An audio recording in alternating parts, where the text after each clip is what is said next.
radio-télévision Le Palmier. Suivez tous les jours, toutes les heures, les émissions de la radio-télévision Le Palmier. Un réel plaisir, une douce balade, une évasion éternelle, c'est sur Palmier FM.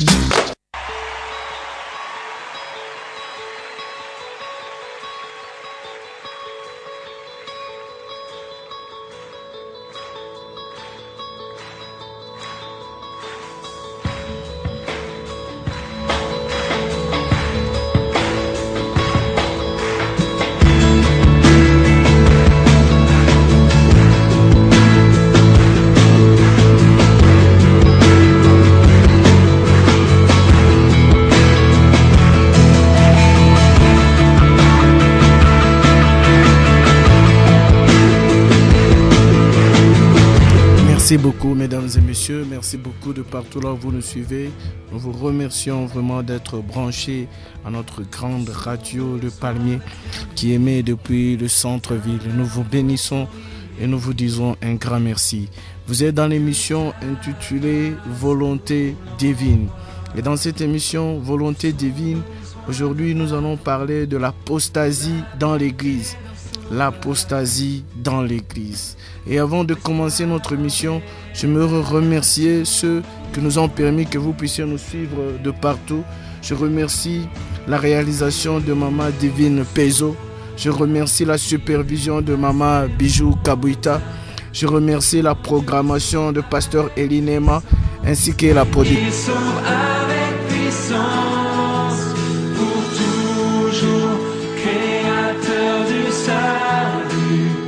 Jésus a vaincu la mort, il a vaincu. Que vous puissiez nous écouter, nous vous disons un grand merci.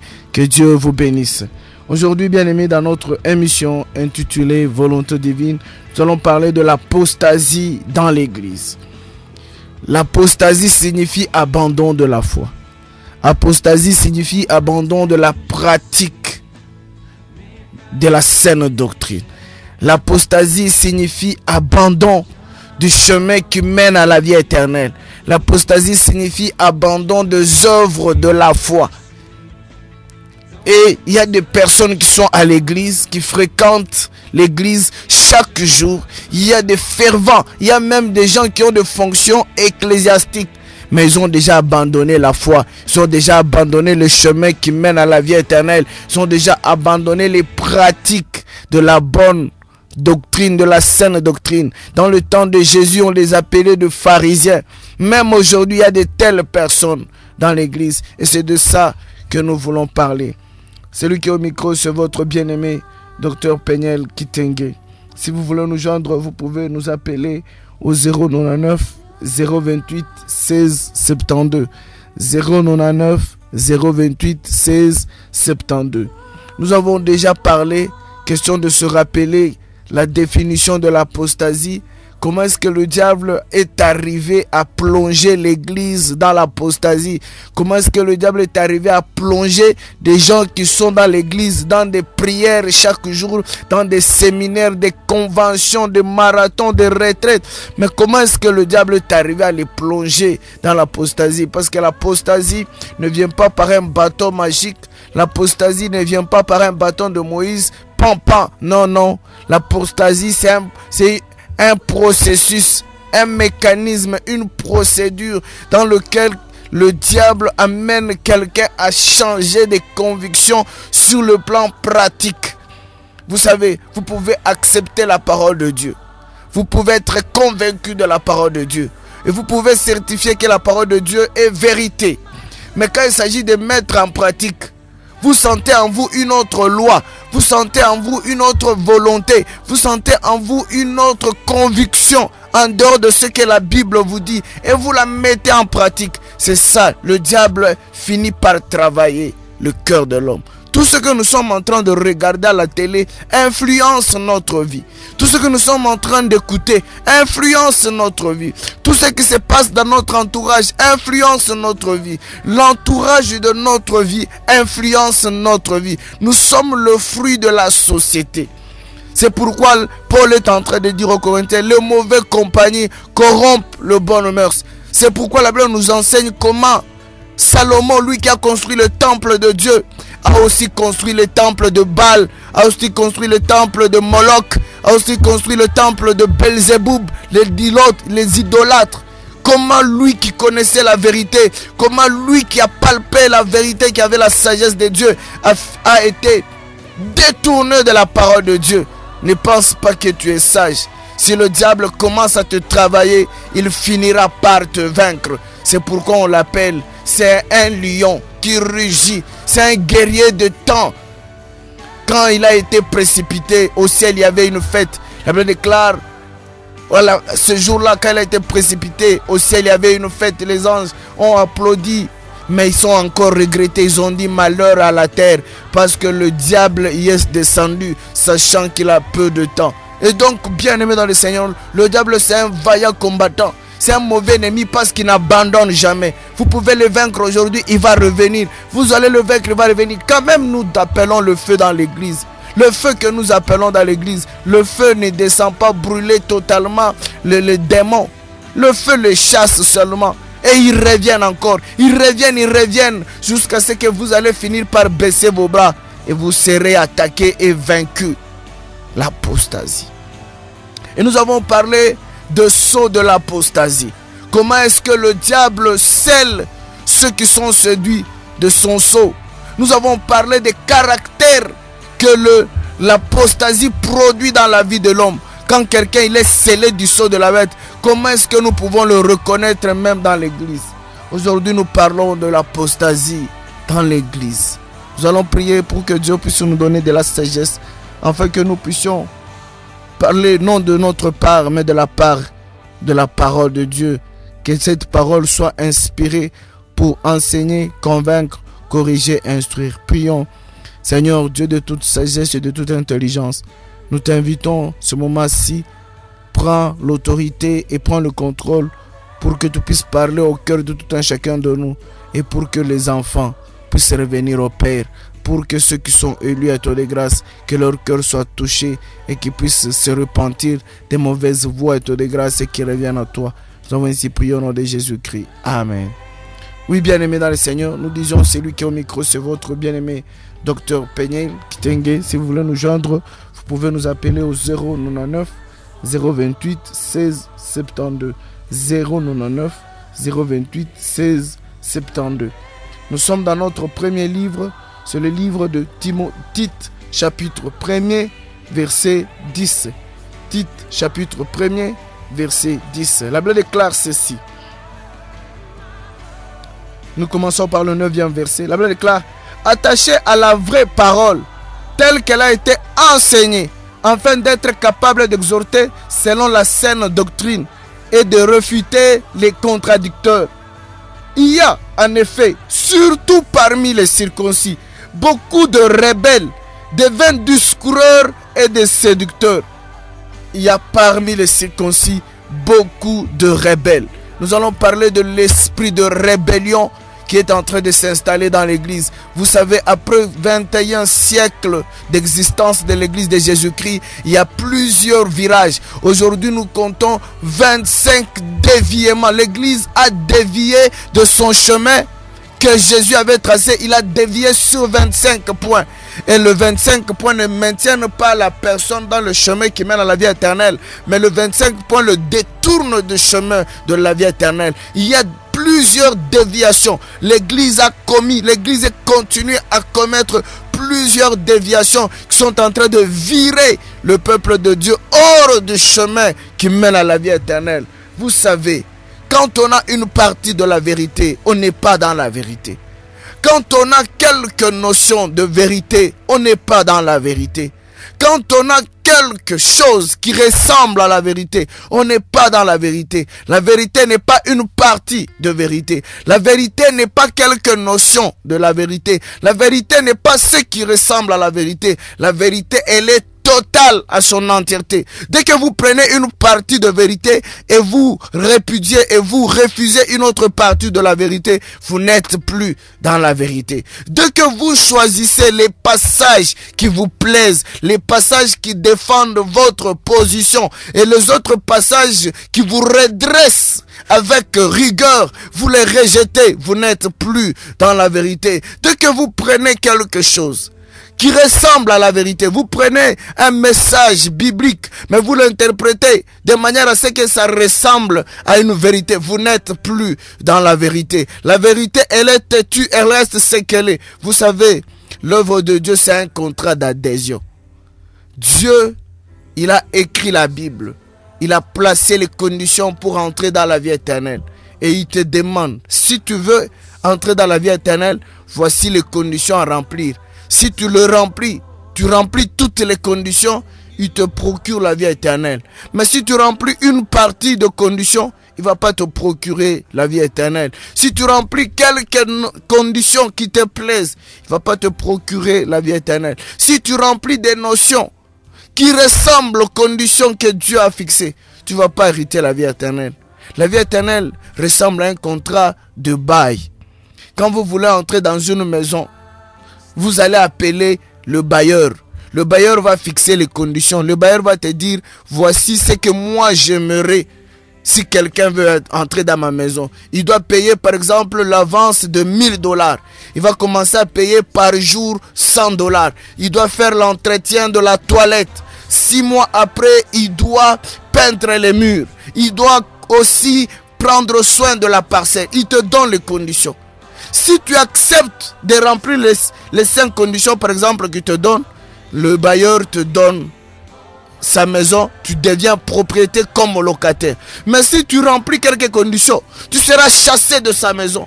S'il voit que tu ne prends pas soin de la parcelle, ou bien tu ne prends pas soin de la toilette, il va dire, mon cher, nous allons résilier le contrat parce que tu ne remplis pas les conditions telles que nous nous sommes assignés. C'est comme ça avec Jésus. Regardez la différence entre les 5 vierges et les 5 folles. Elles étaient toutes vierges. Elles étaient en train d'attendre l'époux.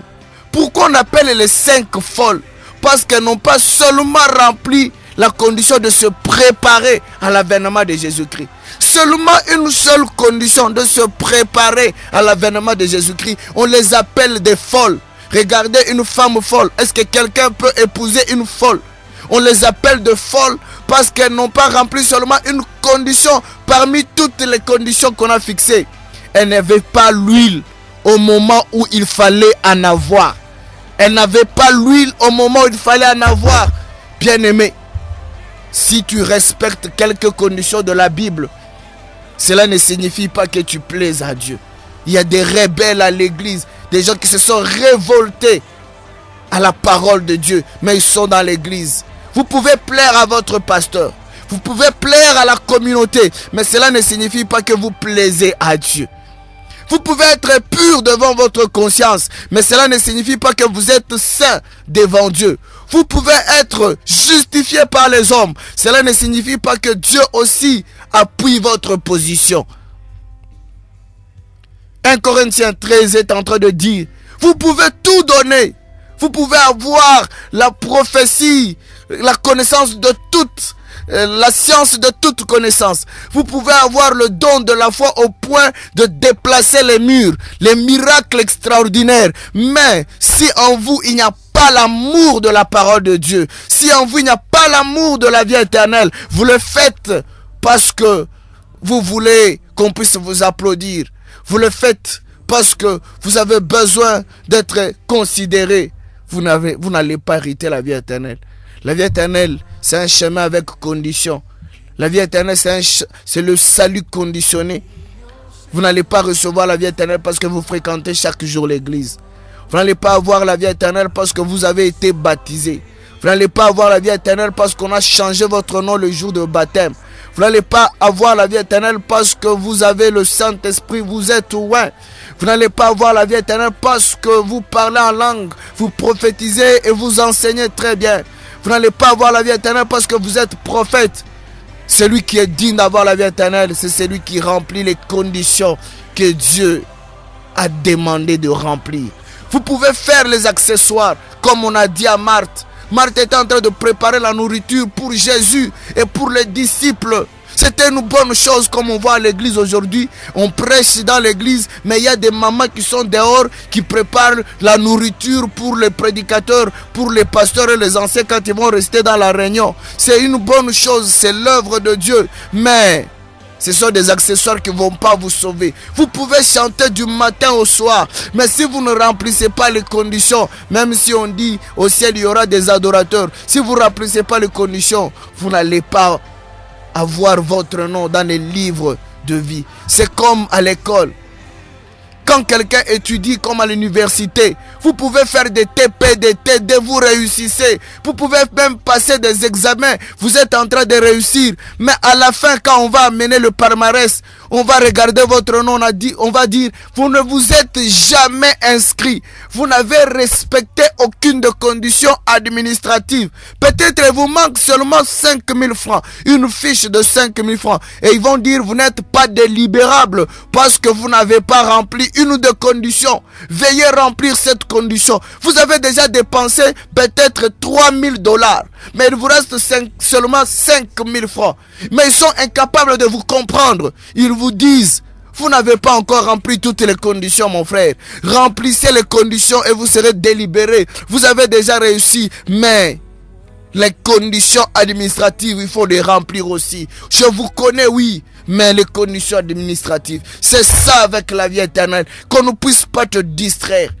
Écoutez ce que Jésus, Paul est en train de dire à l'église, à Tite, qui était en train de diriger une des églises dans le temps au temps de Paul, dans le côté Asie.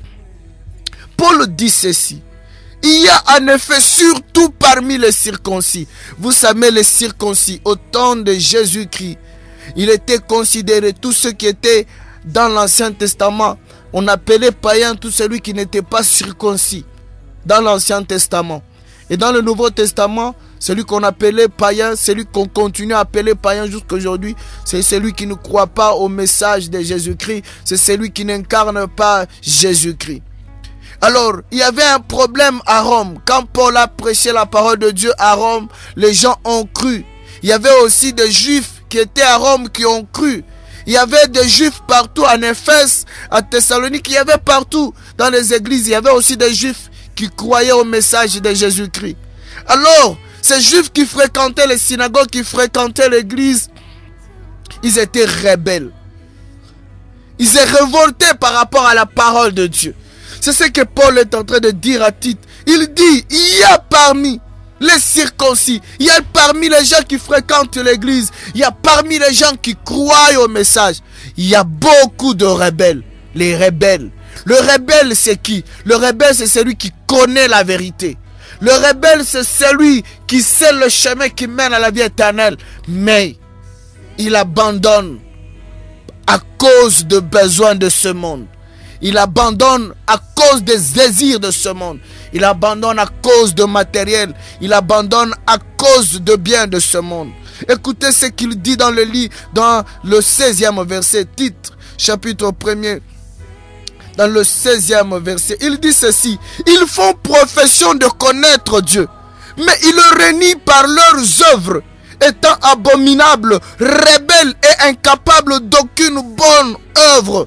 Ils sont rebelles. Ils font profession de connaître Dieu. Qui est-ce qu'à l'église, il ne fait pas profession de connaître Dieu? L'apostasie dans l'église. Aujourd'hui, à l'église, il y a des rebelles par rapport à la parole de Dieu. Regardez comment l'église a dévié.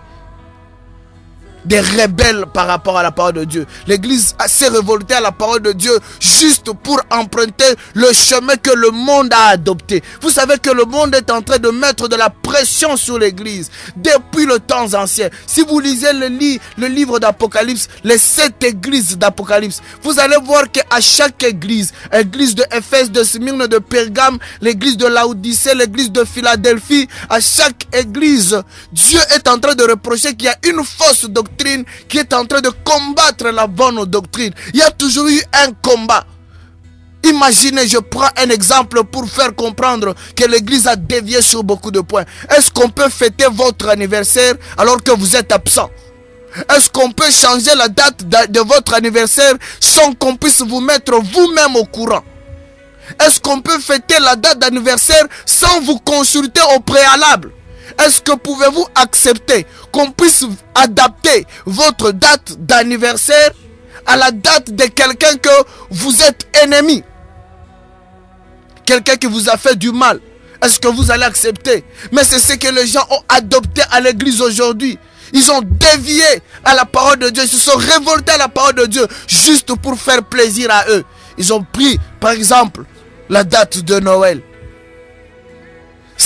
On n'a pas consulté Jésus-Christ pour savoir si on pouvait fêter son anniversaire. Personne n'a consulté Jésus-Christ. Ils ont pris eux-mêmes leur initiative dans l'église de Jésus-Christ. Ils n'ont même pas pris le jour où Jésus-Christ est né. Non, ils ont pris la date que eux ont voulu. Ils n'ont même pas consulté Jésus-Christ pour lui proposer comment est-ce qu'ils veulent que son anniversaire soit. Non, ils sont en train de passer l'anniversaire de Jésus-Christ comme eux l'entendent. Et eux, ils veulent que Jésus puisse accepter. Entre Jésus et nous, qui doit suivre la volonté de l'autre? Les déviements de l'église aujourd'hui. Ils font profession de connaître Dieu. L'église d'aujourd'hui fait profession de connaître Dieu. C'est ce que Jésus est en train de reprocher à l'église de Laodicée. Il dit, tu penses être riche alors que tu es pauvre. Tu penses être bien habillé alors que tu es nu. L'église d'aujourd'hui semble être parfait, complet, alors que l'église d'aujourd'hui est nue. L'église d'aujourd'hui est pauvre parce que l'église s'est révoltée à la parole de Dieu. L'apostasie dans l'église. La Bible déclare ceci: lorsque vous verrez la désolation de l'abomination s'installer dans le lieu où il ne doit pas être, que celui qui lit fasse attention. Aujourd'hui dans l'église, il y a l'abomination qui s'est installée. Ils font profession de connaître Dieu, mais ils renient la volonté de Dieu. Ils font profession de connaître Dieu, mais vous allez le reconnaître par leurs œuvres. Ce sont des rebelles. Aujourd'hui, nous voyons dans l'église des anciens, des serviteurs de Dieu, engrosser de sœurs dans l'église. Et personne n'est là pour les reprocher, pour les reprocher. La Bible déclare dans le livre de Timothée que Éminé et Alexandre ont été livrés à Satan parce qu'ils ont commis ce qu'il ne fallait pas commettre, de l'abomination. Aujourd'hui, les gens sont en train de commettre de l'abomination dans l'église, mais il n'y a personne qui est livré à Satan. On dit non, il faut comprendre. Comprenez, ça vaut, c'est ça par rapport à la réputation de l'église. À cause de la réputation de l'église, vous vous êtes révolté à la volonté de Dieu. Et vous avez viré le monde, vous avez viré l'église dans le chemin qu'ils devaient suivre, l'apostasie dans l'église. La Bible déclare, ils ont l'apparence de connaître Dieu, mais ce sont de rebelles. Mais ils le renient par leurs œuvres. Ce qu'ils sont en train de faire, sont en train de renier Jésus. Si Paul revenait aujourd'hui, et si Jésus revenait aujourd'hui, si on réveillait Pierre aujourd'hui, Pierre regarde l'église d'aujourd'hui, Paul regarde l'église d'aujourd'hui, Pierre sera étonné. Pierre va vous poser la question, où est-ce que vous avez pris ça? Quand Pierre, Paul enseignait, il n'y avait pas de toge, il n'y avait pas de col pastoral. Pourquoi il n'y a pas de col prophétique? Pourquoi il n'y a pas de col évangélique? Pourquoi il n'y a pas de col doctoral? Il n'y a que le col pastoral. Ça vient d'où? L'église s'est révoltée à la parole de Dieu. Dans le temps ancien, au temps de Paul, au temps de Pierre, au temps de Jésus-Christ, celui qui dirigeait l'église, on l'appelait premier ancien. Et aujourd'hui, nous avons des bishops, de archibishops, de coachs apôtres, des apôtres confirmés. Si Paul était aujourd'hui, si toi tu es apôtre confirmé, coach, apôtre, je ne sais pas encore. Comment est-ce qu'on allait appeler Pierre? Parce que tu es passé par son école. Comment est-ce qu'on allait appeler Paul? Parce que tu es passé par son école. L'église se révoltait de l'apostasie. L'église ont abandonné. Ils renient ce qui en fait la force. Regardez aujourd'hui l'église, nous prions combien de temps? Nous chantons combien de temps? Et la parole de Dieu est enseignée combien de temps? Prenez l'exemple de votre église. La parole de Dieu est enseignée combien de temps? C'est moins de 45 minutes. Rares les églises qui traversent 1 heure de message, 1h30. Beaucoup d'églises, quand quelqu'un commence à traverser 45, 1 heure, 1h30, on lui envoie une petite lettre. On lui dit tu as débordé. Mais regardez maintenant les chorales. Chorale Asaf, chorale Junior, chorale vocale, chorale je ne sais pas ABC, chorale...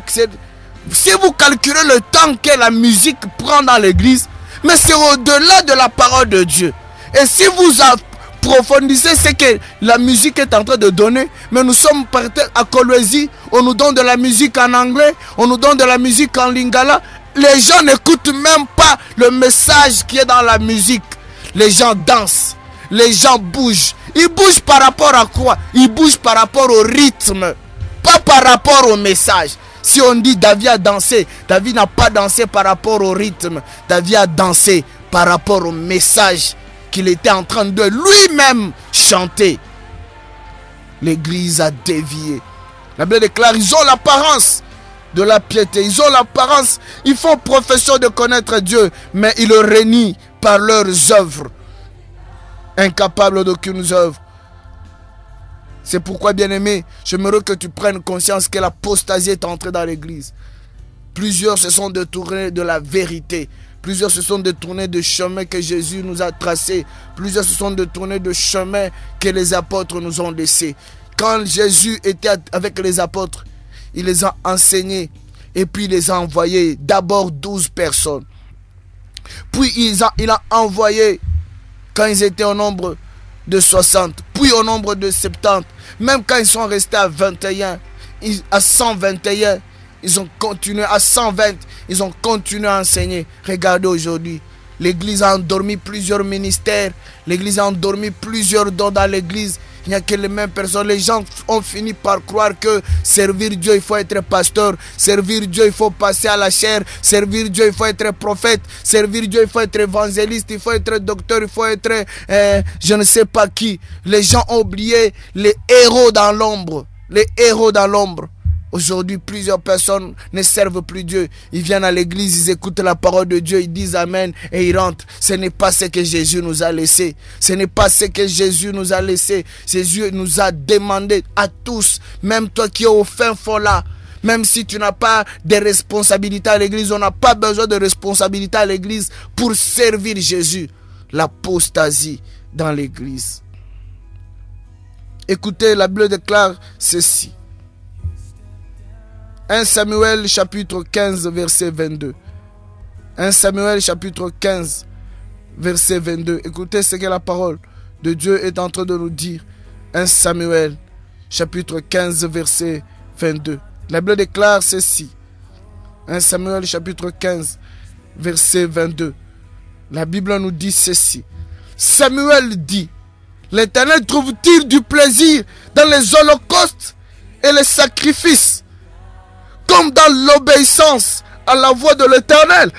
Voici, l'obéissance vaut mieux que le sacrifice et l'observation de sa parole vaut mieux que la graisse de bélier. Car la désobéissance est aussi coupable que la divination et la résistance ne l'est pas moins que l'idolâtrie et le tréfin. Puisque tu as rejeté la parole de l'Éternel, il te rejette aussi comme roi. L'obéissance vaut mieux que le sacrifice. C'est bien de construire une grande église.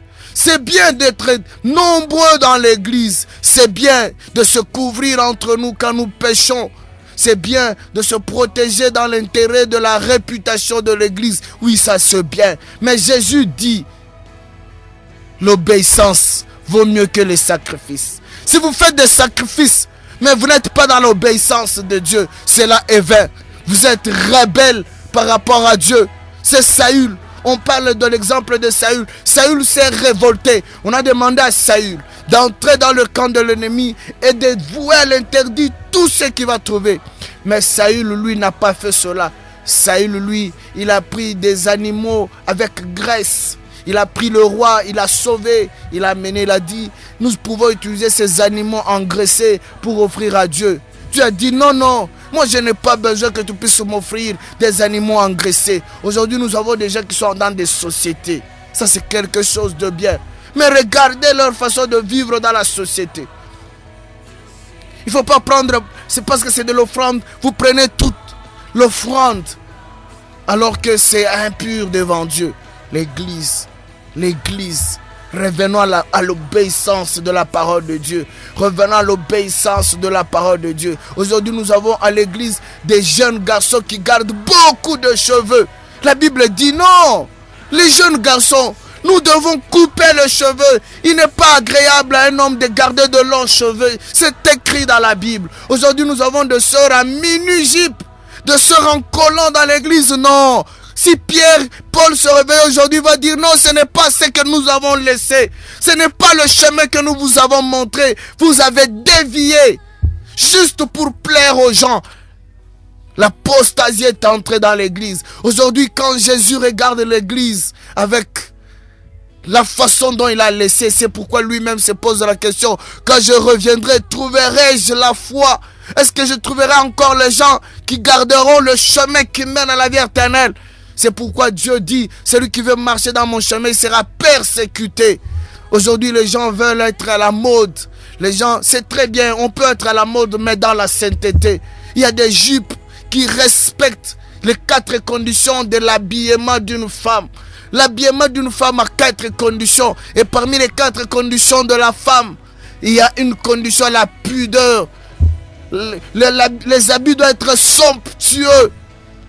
Les habits doivent garder la forme physiologique de la femme. On ne peut pas voir la forme physiologique de la femme et dire non, nous sommes bien habillés. Non.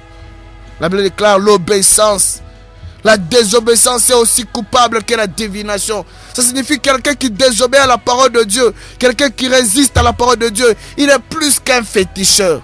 Il est plus qu'un idolâtre. Il est plus qu'un marabout. Il est plus qu'un cacheur. Il est plus que les gens qui font du mysticisme. Quelqu'un qui fréquente l'église et qui marche dans la désobéissance. Il connaît la vérité mais n'applique pas la vérité. C'est quelqu'un qui est devant Dieu. Il est pire. Il est pire que les autres. C'est pourquoi nous devons faire attention dans notre façon de nous comporter. Il ne faut pas seulement dire non. Vous comprenez? Non, comprenez. Oui, le monde peut te comprendre. Mais est-ce que Jésus, lui, il va te comprendre? Le monde peut te comprendre. Ton pasteur peut te comprendre. Ton église peut adapter des règlements d'ordre intérieur qui violent la volonté de Dieu. Oui, on peut te comprendre à l'église. Mais Jésus, lui, est-ce qu'il va te comprendre?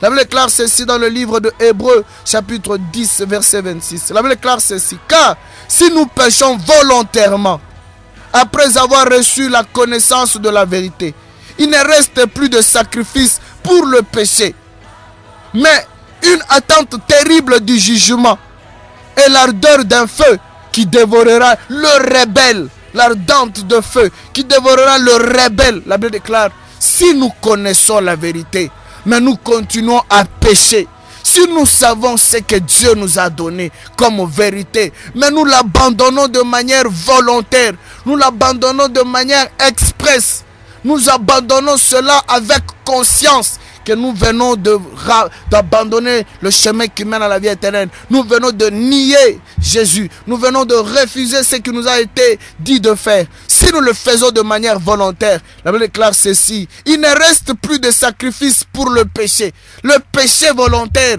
est difficile d'être pardonné. Le péché volontaire est difficile d'être géré par Dieu. Le péché volontaire est difficile d'être digéré par le Saint-Esprit. La Bible déclare ceci: il n'y a plus de sacrifice. Au verset 27 ici, ceci.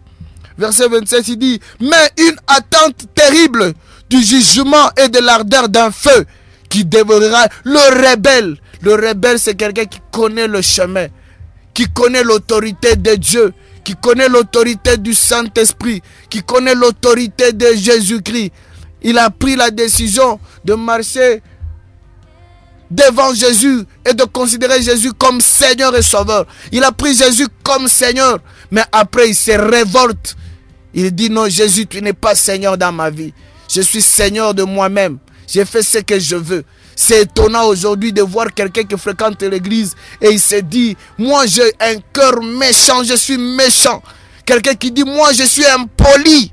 Moi, je suis orgueilleux. Moi, je suis têtu. Moi, je ne m'humilie pas. Quelqu'un qui fréquente l'église, il a déjà abandonné le chemin qui mène à la vie éternelle. L'apostasie dans l'église. L'église est appelée à transformer les gens. Mais ce que nous voyons aujourd'hui, l'église n'a pas su transformer les gens. Mais l'église est en train de favoriser. L'église est en train d'amener la tolérance dans la vie des gens. Et les gens sont en train de se perdre. Écoutez ce que 2 Timothée 3,4 est en train de dire. 2 Timothée 3,4. La Bible est en train de nous dire ceci. Paul s'adresse à Timothée. 2 Timothée chapitre 3 verset 4. Paul s'adresse à Timothée. Il dit ceci. Dans le dernier temps, les gens seront des traîtres, emportés, enflés d'orgueil, aimant le plaisir plus que Dieu. Aimant le plaisir plus que Dieu. Ayant l'apparence de la piété, mais reniant ce qui en fait la force. Éloigne-toi de ces hommes-là. Écoutez bien aimé ce que Paul est en train de dire. Dans le dernier temps, les gens vont aimer le plaisir. Regardez aujourd'hui le temps que les gens prennent par rapport à leur télé. Le temps que les gens prennent par rapport à leur téléphone aujourd'hui. Le temps que les gens prennent par rapport aux réseaux sociaux, en train de se distribuer sur Facebook, sur WhatsApp, en train de se distribuer de distractions, de passe-temps. Regardez le temps que les gens passent aujourd'hui devant la musique, devant la télé, devant le film, les catchs. Et regardez le temps que les gens donnent à Jésus-Christ. Le temps que les gens donnent à leur éducation. Le temps que les gens donnent au temps de manger la bonne nourriture. La Bible déclare c'est normal. Dans ces temps derniers que nous sommes en train de passer, les gens vont aimer le plaisir plus que Dieu. Nous aimons plus chanter qu'écouter la parole de Dieu. La Bible déclare, ayant l'apparence de la piété, mais régnant ce qui en fait la force. Si vous regardez leur apparence, c'est écrit au-dessus de l'église de Jésus-Christ. Si vous entrez à l'intérieur, oui, on prêche Jésus-Christ. Mais si vous entrez au fond de leur comportement, ils sont en train de renier ce qui en fait la force. Ce qui fait la force d'un chrétien, c'est l'obéissance à la parole de Dieu. C'est pourquoi la Bible déclare la vie éternelle est un salut individuel. Parce qu'il est difficile que Dieu puisse sauver l'église. Dans l'église, il y a 3 races de personnes. C'est pourquoi l'église ne soit pas imitateur de n'importe qui. Ne sois pas fanatique d'une église. Si tu sens qu'une église est dans l'erreur, ne sois pas fanatique. Ne reste pas parce que c'est nous qui étions là depuis le début. C'est honteux qu'on puisse entendre que j'ai changé. Non, non, il n'est pas honteux. Ça vaut la peine de ta vie éternelle. L'apostasie dans l'église. Bien aimé, nous sommes en train de parler des gens qui sont à l'église, mais qui ont abandonné la saine doctrine. C'est comme quelqu'un qui est parti à l'école de mécanicien, mais il refuse tout ce qu'on lui dit à propos de la mécanique. C'est comme quelqu'un qui est à l'école de médecine, tout ce qu'on lui dit pour guérir les gens, lui il refuse, il dit non, ce n'est pas vrai. Quand il va en pratique, il ne fait pas ce qu'on lui a enseigné. Il va tuer les gens. C'est ce que nous sommes en train de faire. C'est que l'église nous enseigne. Si nous sommes à la maison, nous ne pratiquons pas cela. L'apostasie dans l'église. Et il y a beaucoup de personnes aujourd'hui qui sont dans l'apostasie dans l'église. Ça signifie qu'il y a des personnes qui sont à l'église, ils écoutent la parole de Dieu. Mais quand il s'agit de mettre en pratique, ils mettent en pratique leurs propres convictions. Ils sont en train de faire ce que eux pensent être vrai. Bien aimé, c'est bien de faire ce que vous pensez être vrai. Mais le problème est que la vérité que vous avez, il faut que cette vérité soit aussi la vérité que Dieu a donnée. Si votre vérité n'est pas la vérité que Dieu a donnée, vous n'allez pas hériter la vie éternelle. Ce n'est pas par un simple fait de fréquenter l'église que nous aurons la vie éternelle. Non, non, ce n'est pas par des simples faits. Mais pour entrer dans la vie éternelle, il faut respecter les conditions. Même si on te l'enseigne très bien. Mais si toi tu ne les mets pas en pratique, bien aimé, tu n'auras pas la vie éternelle. Ce n'est pas parce que tu as rempli quelques conditions. Regardez le peuple d'Israël. Ils étaient dans le désert. Ils étaient en train d'obéir à Dieu. Mais ils arrivaient parfois à désobéir à Dieu. Mais ce n'est pas parce qu'ils étaient en train d'obéir que Dieu les a compris. Je prends toujours l'exemple de Moïse. Moïse qui était le grand prophète qui parlait avec Dieu. Mais un jour Moïse, il n'a pas fait ce que Dieu lui a demandé. Beaucoup disent que Moïse n'est pas entré au Canaan parce qu'il a frappé 2 fois le bâton. Ce n'est pas ce que la Bible dit. Aujourd'hui, l'Église a dévié sur la parole de Dieu. Il y a beaucoup de caricatures, il y a beaucoup de fantaisies. Les gens ne lisent plus la Bible, les gens n'étudient plus la Bible. Moïse, s'il n'est pas entré au pays de Canaan, c'est pas parce qu'il a frappé 2 fois le bâton. C'est pas ce que la Bible dit. Lisez la Bible et vous allez comprendre. Moïse n'est pas entré au Canaan parce que Dieu lui avait dit de prendre le bâton et de parler au rocher. Mais Moïse, quand lui il est arrivé devant le rocher, au lieu de parler au rocher, Moïse s'est adressé au peuple avec colère, puis il a frappé le rocher avec son bâton. Dieu a dit, mais Moïse, c'est pas ce que je t'ai demandé. C'est pas ce que je t'ai demandé. Un seul péché a coûté la vie de Moïse. Moïse a vu le Canaan, mais il n'est pas entré à cause d'un seul acte, un seul petit acte. Moïse a vu le Canaan, il n'est pas entré. Bien-aimé, ne sois pas fanatique d'une église, ne sois pas fanatique d'une religion. Ne dis pas non, nous sommes chrétiens de telle communauté, nous sommes chrétiens de telle église. Il n'y a pas de chrétiens de telle église ou de telle église. Non, non. Il n'y a pas de Congolais africains et de Congolais américains.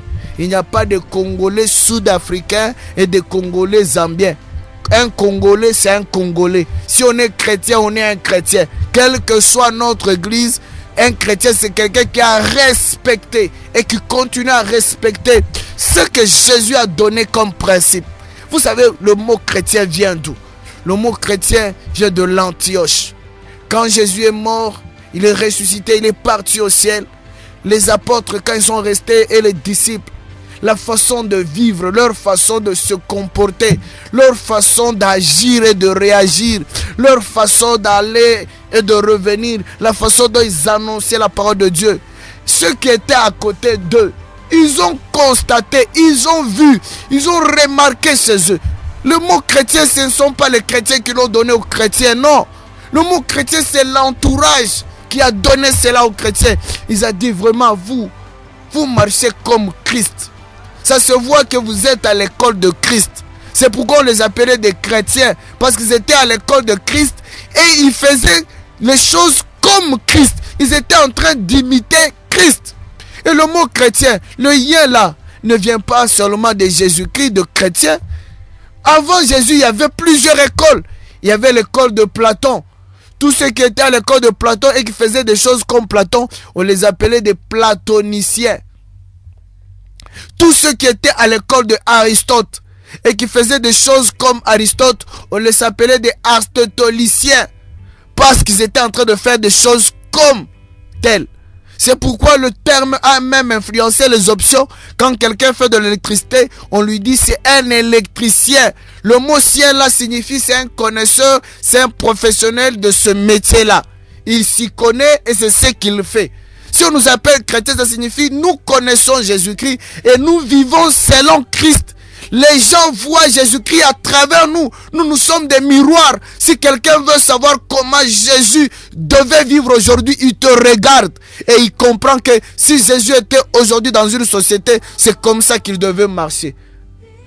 Si quelqu'un veut voir si Jésus était dans un couple, comment est-ce qu'il devait se comporter devant sa femme, il te regarde, il comprend que c'est comme ça que Jésus devait marcher. Mais nous, aujourd'hui, nous sommes en train de renier Jésus-Christ. Nous sommes en train de renier Jésus dans le comportement. Nous sommes en train de le confesser. C'est pourquoi Jacques chapitre 2 verset 19 dit, même les démons croient. Si tu crois comme les démons, bien-aimé, tu ne seras pas sauvé.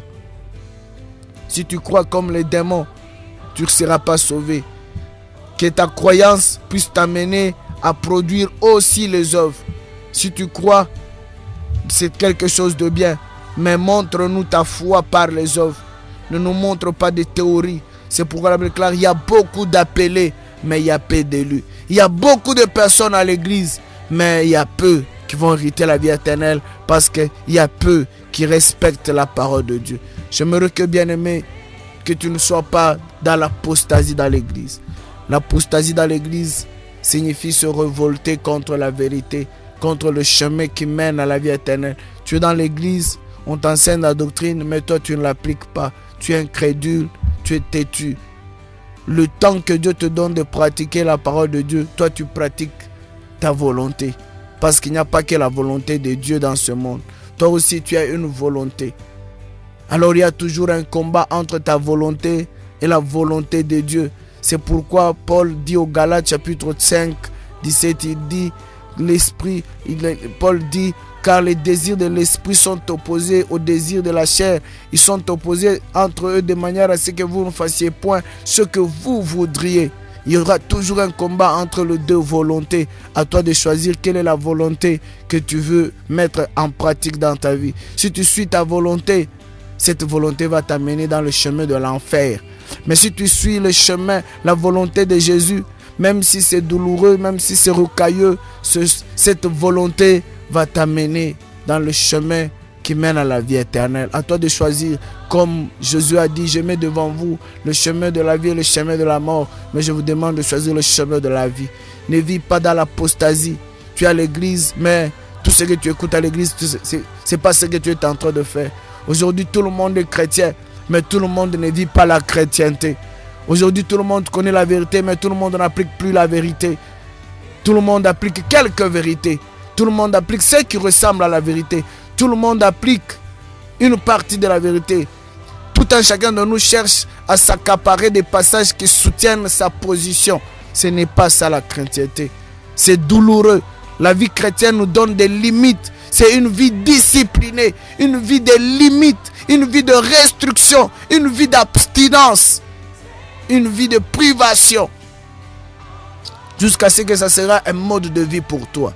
Que Dieu te bénisse, toi qui nous as écoutés de partout. Nous avons parlé aujourd'hui de l'apostasie dans l'église.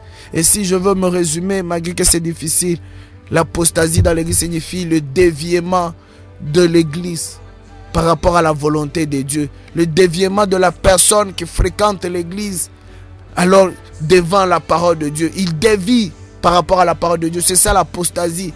L'apostasie dans l'église, c'est être rebelle. On te dit la vérité, mais toi tu te révoltes contre cette vérité. C'est ça l'apostasie. Alors ne te révolte pas. Ne te laisse pas influencer par ton entourage, par la mondialisation. Ne te laisse pas influencer par le monde européen. Ne te laisse pas influencer par tout ce qui se passe autour de toi. Ce n'est pas le temps de se laisser influencer, mais c'est le temps d'influencer le monde. Ce n'est pas le temps de laisser les autres nous influencer dans le mal, mais c'est le temps que Jésus puisse nous influencer dans le chemin qui mène à la vie éternelle. Que tu ne sois pas parmi les gens qui vont pleurer. Ne vis pas l'apostasie dans l'église. Ne sois pas un rebelle devant la parole de Dieu. Ne sois pas obéissant devant les principes de ton église. Ne sois pas obéissant devant ton pasteur, mais tu es désobéissant devant Dieu. Paul, il était obéissant devant les sacrificateurs. Paul, il était obéissant devant la loi. Mais Jésus s'est rencontré avec lui. Jésus lui a dit, Paul, tu me persécutes. Paul a dit, non, je te sers. Jésus a dit, non, tu ne me sers pas, tu me persécutes. Voici maintenant la façon dont tu dois me servir. C'est la même chose. Tu peux penser que tu es en train de servir Jésus alors que tu es en train de le persécuter. Que Dieu te bénisse. Vous étiez dans l'émission intitulée Volonté divine. Et celui qui est au micro, c'est votre bien-aimé Dr Peniel Kitenge. Si vous voulez nous joindre, vous pouvez nous appeler au 099 028 16 72. 099 028 16 72. Nous remercions la réalisation de Maman Divine Pezo, la supervision de Maman Bijou Kabuita, la programmation de Pasteur Eli Nema, ainsi que la production de Papa Jesse. Que Dieu vous bénisse, vous qui nous avez écoutés de partout, et que ce message puisse nous édifier tous. Prions, Jésus-Christ, nous te bénissons. La Bible déclare quand l'Esprit de Dieu viendra, il nous convaincra pour le péché, pour la justice et le jugement. Saint-Esprit, continue à nous parler, à nous convaincre par rapport au péché, à la justice, au jugement, pour que nous puissions être toujours prêts, non seulement devant notre conscience, mais devant toi, Dieu, que nous soyons prêts et dignes de la vie éternelle.